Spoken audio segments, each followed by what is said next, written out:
Blood welfare association ఆధ్వర్యంలో 2 రాష్ట్రాల్లో ఘనంగా సేవా కార్యక్రమాలు నిర్వహించబడ్డాయి. సాయిరాం బాబు మెస్ అధినేత వెలగం గణేష్ గారి సహకారంతో వారి కుమార్తె వెలగం జాహ్నవి పుట్టినరోజును పురస్కరించుకుని ఆడంబరాలకు దూరంగా ఈ కార్యక్రమాలను చేపట్టారు.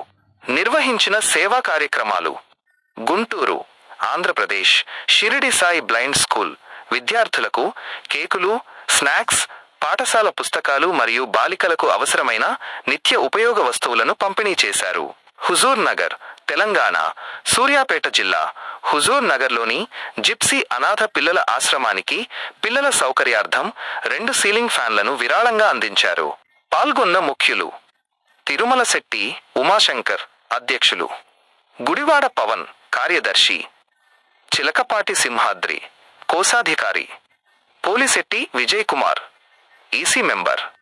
2 ఆశ్రమాల నిర్వాహకులు వెలగం జాహ్నవికి ఆశీస్సులు అందించగా, అసోసియేషన్ ప్రతినిధులు ఆమెకు హృదయపూర్వక జన్మదిన శుభాకాంక్షలు తెలియజేశారు. నూరేళ్లు సకల ఐశ్వర్యాలతో ఆయురారోగ్యాలతో వర్ధిల్లాలని హృదయపూర్వక ఆశీస్సులు. ఉన్నత శిఖరాలను అధిరోహించాలి. సమాజ సేవలోనూ మీ వృత్తి, చదువులోనూ ఉన్నత శిఖరాలను చేరుకుంటూ భావితరాలకు మార్గదర్శకంగా నిలవాలి. సదా సంతోషం కలగాలి. చేపట్టిన ప్రతి మంచి పని విజయవంతమై మీ జీవితం ఎల్లప్పుడూ వెలుగులతో నిండాలని మనస్ఫూర్తిగా ఆకాంక్షిస్తున్నాము.